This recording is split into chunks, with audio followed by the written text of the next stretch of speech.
గోపీచంద్ గారు, మీ చెక్కు చెదరని చిరునవ్వుకి, అలాగే కనీసం ఆ టేపులో కొలతల్లో అయినా ఏమైనా మార్పులు రావచ్చేమో కానీ మీరు మాత్రం అలాగే ఉండేటువంటి ఆ కటౌట్కి గల రీజన్ ఏమిటో మాకు మీరు చెప్పాలి. దాని వెనకాల ఎలాంటి కఠోర దీక్ష ఉంది? కఠోర దీక్ష ఏం లేదు. కరెక్ట్ టైం ఫుడ్ తింటూ, ఇంట్లో ఫుడ్ తింటూ, ఎక్సర్సైజ్ చేయటం. విన్నారుగా, ఇంట్లో ఫుడ్ తింటూ, అది చాలా ఇంపార్టెంట్ అన్నమాట. అక్కడ ఇక్కడ ఆర్డర్లు చేసుకోవడం కాదు. అలాగే ఎక్సర్సైజ్ గురించి కూడా మాకు ఏమైనా టిప్స్ ఇస్తారా? రెగ్యులర్గా మీరు ఎంత చేయగలిగితే అంత చేయండి, చాలు. ఓవర్గా చేయొద్దు. అంటే చాలా మంది వేరే వాళ్ళు చేస్తున్న వాటిని ఫోన్ లో చూసుకొని వాళ్ళు కూడా చేస్తున్నాము అనుకుంటున్నారు.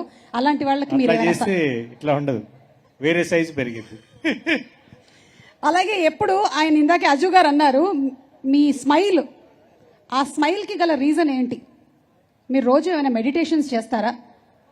మెడిటేషన్ చేస్తాను, బట్ నాకు స్మైల్ అట్లానే ఉంటుంది. అలా అలా ఆల్వేస్ పాజిటివ్ అన్నప్పుడే సీరియస్ వస్తుంది, లేకపోతే సీరియస్నెస్ రాదు. ఓకే, ఇవన్నీ కూడా ఒక క్వశ్చన్ కి ప్రిల్యూడ్ అన్నమాట.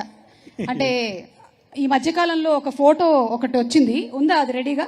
ఏది ఒకసారి ఆ ఫోటో ప్లే చేయండి please. Play the photo please. వస్తుంది, జస్ట్ బఫర్ అవుతుంది. It is on the way. అది ఈ కాంబో తెలుసు కదా, ఈ కాంబినేషన్ గురించి అప్డేట్ సూన్ అని ఉందన్నమాట. అప్డేట్ ఏమైనా మీరు ఇస్తారా? అది అప్డేట్ సూన్ అని ఉంది కదా. సో కొన్ని డైలాగ్ చెప్పాడే, కట్అవుట్లు చూసి కొన్ని నమ్మాయిలు డ్యూడ్ అంటే ఇది కూడా నమ్మేయాలన్నమాట.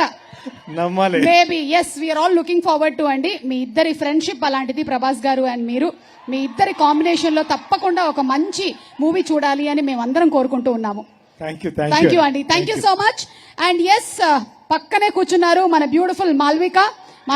మీ మాటలు వినడానికి మేము అందరం రెడీగా ఉన్నాము. So let's go on stage please. నేల టికెట్ అలాగే రెడ్ మూవీలో చేసినటువంటి ఈ బ్యూటిఫుల్